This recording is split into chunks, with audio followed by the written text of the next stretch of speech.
Дэлгэр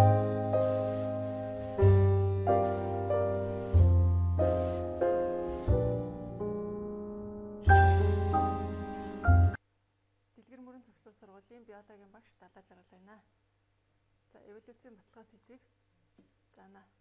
За бид өмнө хичээл дээр эволюцийн зам чиглэл гэсэн эволюцийн 3 үндсэн замын тухай үзсэн байгаа.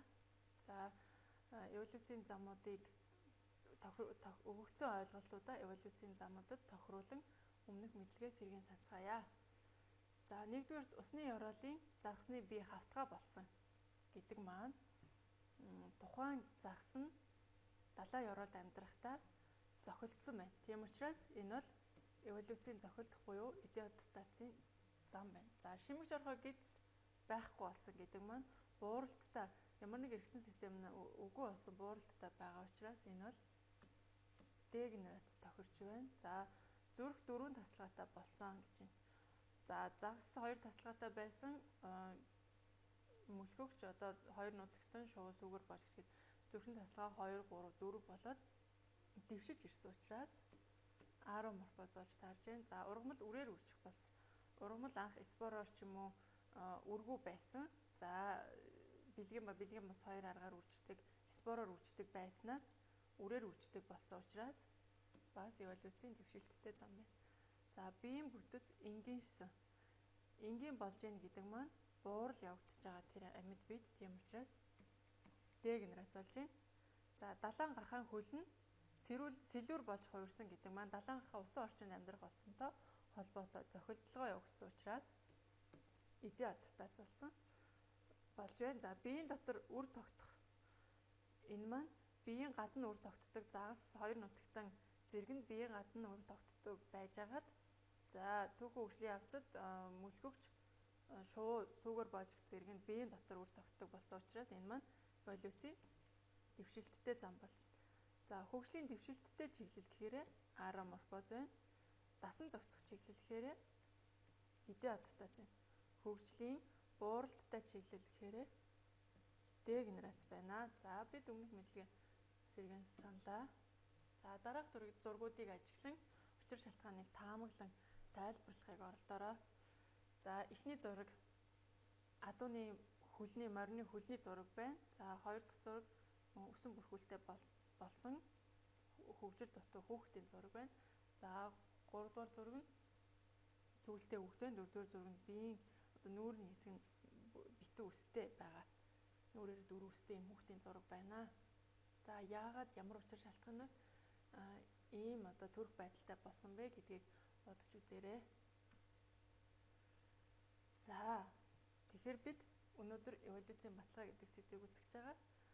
За эволюцийн баталгаа гэж юу хэлэх вэ гэхээр амьд биеийн түүхэн хөгжлийг одоо нотолж баталдаг зүйлийг эволюцийн баталгаа гэнэ. За 3 төрөл байна.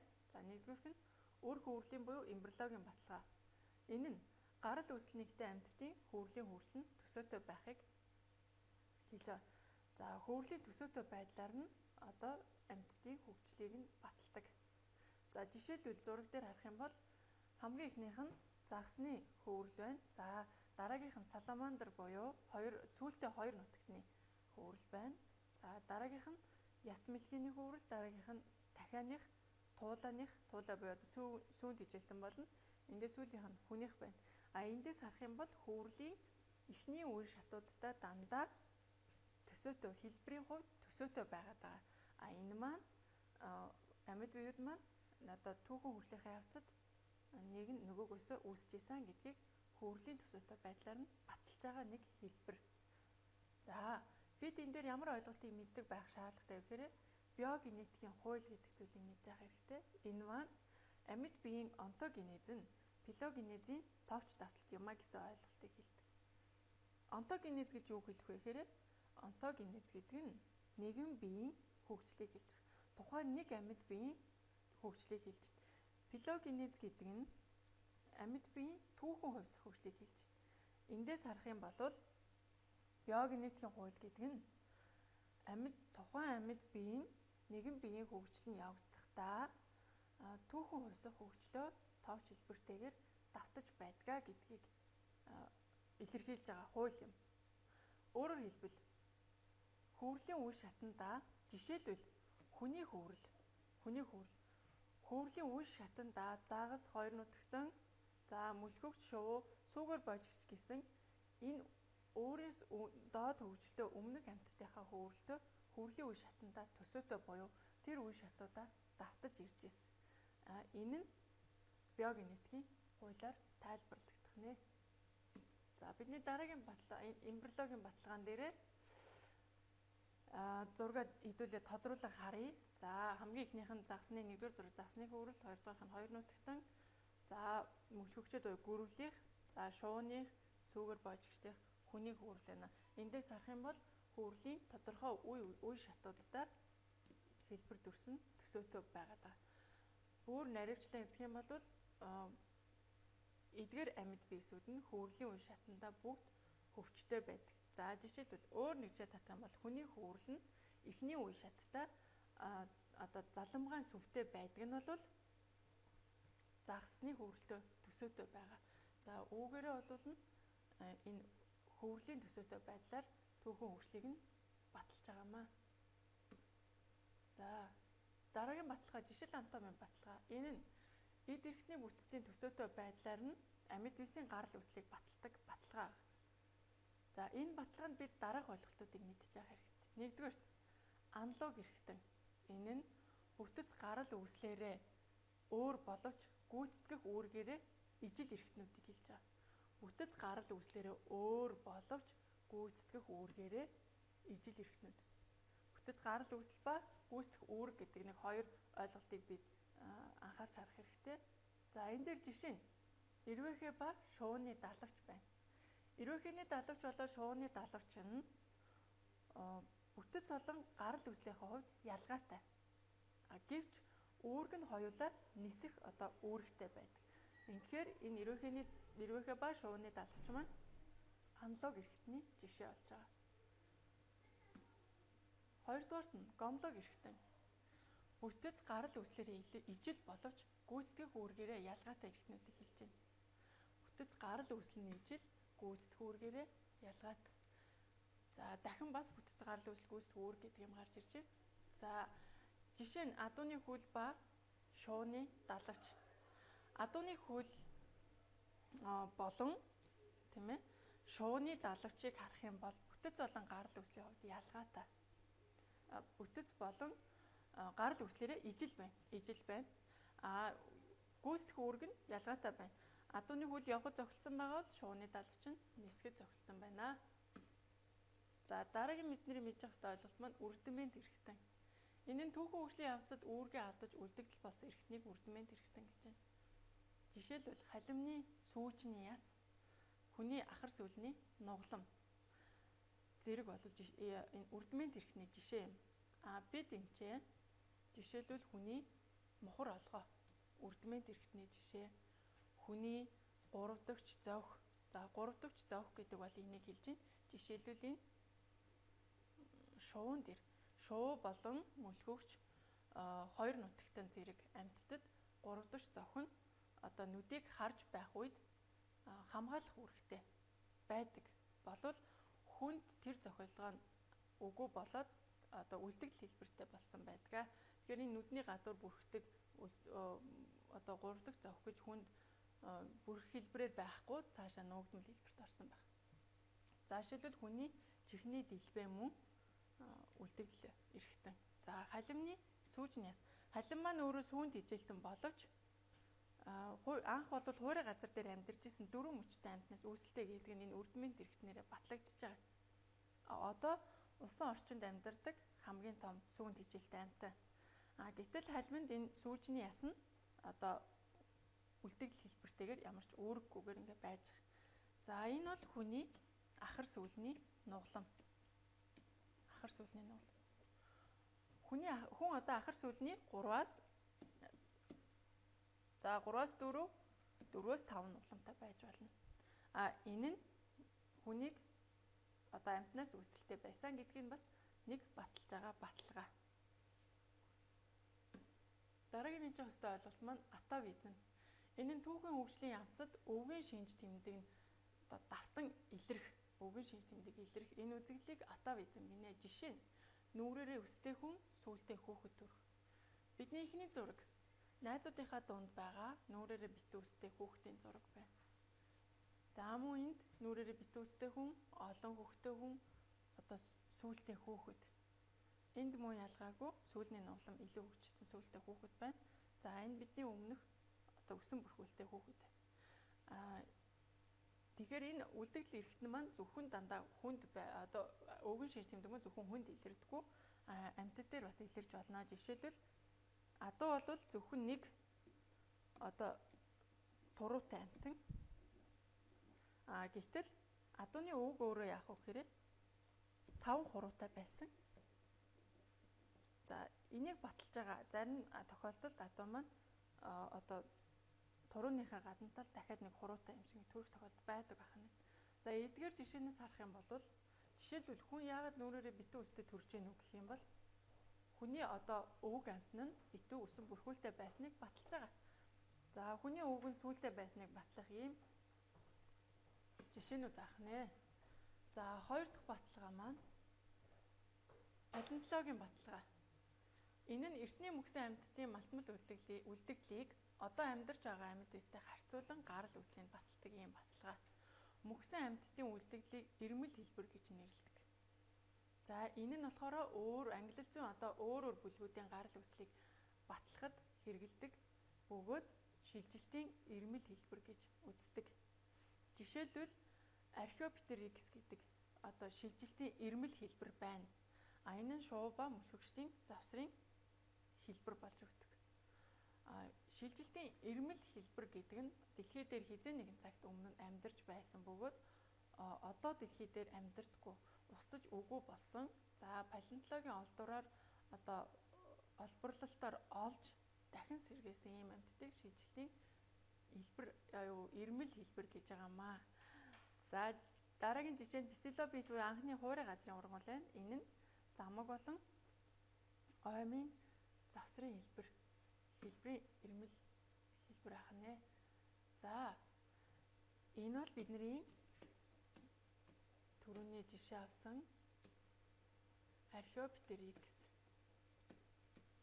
Энэ маань шуу болон мөлхөгчдийн завсрын хэлбэр гэж үздэг. Одоо манай дэлхий дээр байхгүй. Энийг чулуун дээр хадгалагдаж үлдсэн хэлбэрээс нь одоо сайжруулан сэргээгээд ерөнхийдөө Archaeopteryx маань ийм хэлбэртэй амьтан байжээ гэдгийг сэргээсэн дүрээр нь бүтээгээд энэ амьтны шинжийг аваад үзэх юм бол одоо хушуунда шүдтэй байсан. Тэгснээрээ энэ нь хэдийгээр шувууны хушуу шиг хэлбэртэй хушуутай боловч шүдтэй байсан. Одоо бол шувуу шүдгүй байдаг. За хурц шүдтэй байснараа энэ маань махчин хэлбэртэй одоо авраг гөрвлүүдийн нисдэг гөрвлүүдийн шинжтэй байсан гэж үздэг. За далавчтай үд сүдтэй болоод одоо шувууны хушуутай болсноороо энийг бол шувууны төрхтэй гэж үздэг. Ийм учраас гөрвөл болон шувууны завсрын ирмэл хэлбэр гэж үзнэ. За энэ бол Бистилобит. Дэлхий дээр анхны хуурай газрын ургамал. Энэ маань замаг болон оймын одоо завсрын ирмэл хэлбэр гэж үздэг. Бас одоо манай дэлхий дээр байхгүй устж үгүй болсон. За бүгдээрээ батгах дасгал хийж баттгая. За нэгдүгээр асуулт түүхэн улс хөгжлийн баталгаануудыг нэрлээрэй. За хамтдаа дэвтэртээ хий. За нэгдүгээр баталгаа.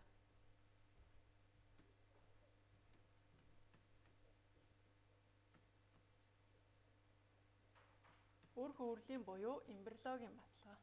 Хоёрдугаар баталгаа маань жишил анатомийн баталгаа.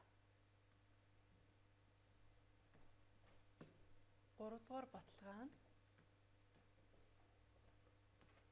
палеонтологийн баталгаа. За энэ дасгалыг бид ингэж хийх ёстой. За хооронд нь тохируулах дасгал байна. 1. Үр хөврөлийн баталгаа. 2. Жишил анатомийн баталгаа. 3. Палеонтологийн баталгаа. За өгөгдөл нь аналог эрхтэн. За эргэтний бүтэц үйл ажиллагааны төсөөтэй байдлаар нь баталдаг баталгаа бол жишил анатомийн баталгаа гэдэг. За тэгэхээр баталгаа маань аналог эргэтэн маань жишил анатомийн баталгаа болж таарлаа. Бэд нь бүх сүүгээр боожигчд хөврлийн шатандаа хөвчтэй байдаг. Энэ нь хөврлийн шат орж байгаа учраас үр хөврлийн буюу эмбриологийн баталгаа болж таарч байна. За вэд нь писилопид. Писилопид гэдэг бол дэлхий дээрх анхны хуурай газрын ургамал. Тийм учраас энэ маань бас шилжилтийн ирмэл хэлбэр учраас палеонтологийн баталгаанд хамаарч. За 3 дугаар асуулт. Зөвгөний далавч ба сарсан багвааханы далавч нь ямар эргэтэнд хамаарах вэ гэж. За бид энийг үүрэг ба гарал үүсэл бүтцээр нь харж үзье. За зөвгөний далавч мэдээж нис үүрэгтэй. За тэгвэл сарсан багвааханы далавч мөн нис үүрэгтэй. Эндээс харах юм бол үүрэг нь ижил байгаа нь харагдаж байна. За тэгвэл зөвгөний далавч зөвгөө болвол шавж. Сарсан багваахаа маань сүүгээр боожигч. За эндээс харах юм бол бүтэц гарал үүслийн хувьд зөвгөө болон сарсан багвааханы далавч маань өөр байна. Үүргийн хувьд ижил байгаа учраас аналог эргэтэн болж таарлаа. За 4 дугаар асуулт. Хүнд байх үлдэгдэл эргэтэнг сонгоорой. За аад нь дунд чүмэг. Дунд чүмэг бол хүний одоо мөчтийн ясны хамгийн гол тулгуурын ийм чухал хамгийн том хөндийтэй яс байна. За тийм учраас энэ маань үүргээ одоо болтол гүйцэтгэж байгаа учраас үлдэгдэл эргэтэн биш боллоо. За бэд нь ахар сүүл.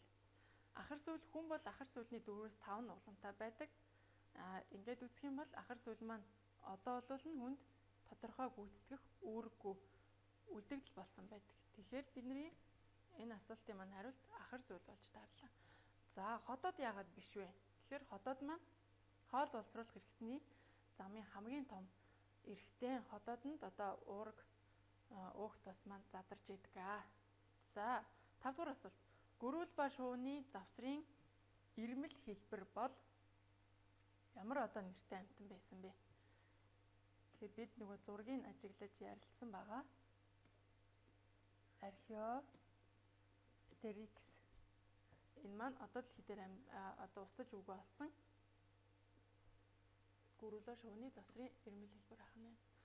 За бид өнөөдөр эволюцийн баталгаа гэдэг сэдвийг үзлээ. За эволюцийн баталгаа нь 3 төрөл байна. Эмбриологийн баталгаа, жишил анатомийн баталгаа, палеонтологийн баталгаа. Эмбриологийн буюу үр хөврлийн баталгаанд бид ямар ойлголтуудыг авч үзсэн бэ гэхээр биогенетикийн хууль гэдэг ойлголтыг мэдж авсан байгаа. Энэ нь онтогенезэн, филогенезийн товч давталт юм а гэсэн хууль байдаг. За эмбриологийн баталгаа маань үр хөврлийн төсөөтэй байдлаар нь амьд үеийн гарал үүслийг баталдаг баталгаа юм. За жишил анатомийн баталгаа энэ нь эрхтнүүдийн амьд биеийн бүтэц үйл ажиллагааныхын төсөөтэй байдлаар гарал үүслийг баталдаг баталгаа. Бид энэ дээр хэд хэдэн зүйлийг мэдэж авсан. Аналог эрхтэн, гомлог эрхтэн,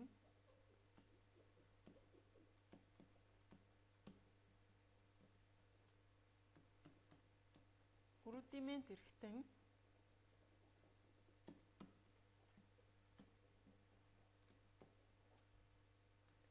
атавизм. За аналог эрхтэн гэдэг бол бүтэц гарал үүслээрээ ялгаатай гүйцэтгэх үүргээрээ ижил эрхтнийг хэлнэ. Жишээлбэл шуу ба эрвээхний далавч. За гомлог эрхтэн гэдэг нь бүтэц гарал үүслээрээ ижил гүйцэтгэх үүргээрээ ялгаатай эрхтнийг хэлнэ. Жишээлбэл адуу ба сарсан багвааханы далавч байж болно.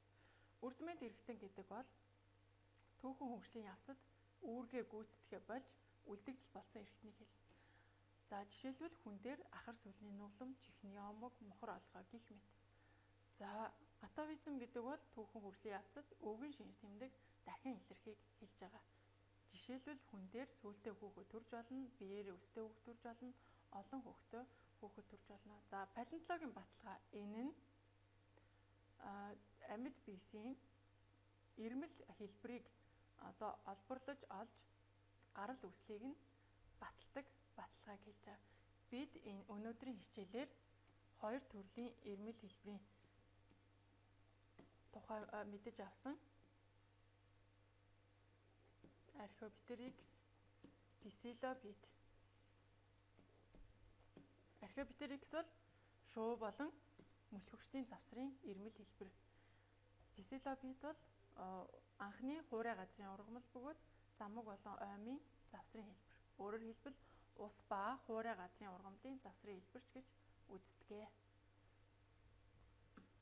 За гэрийн даалгаварт бид эволюцийн баталгаа хүртэл эволюцийн олон ойлголтуудыг бид мэддэг болсон. Өмнөх эволюц сэдвтэй холбоотой үндсэн ойлголтуудаа ашиглан дараах үгийн сүлжээг бүглэж ирээрэй. За өнөөдрийн хичээлд идэвхтэй оролцсон анхаарал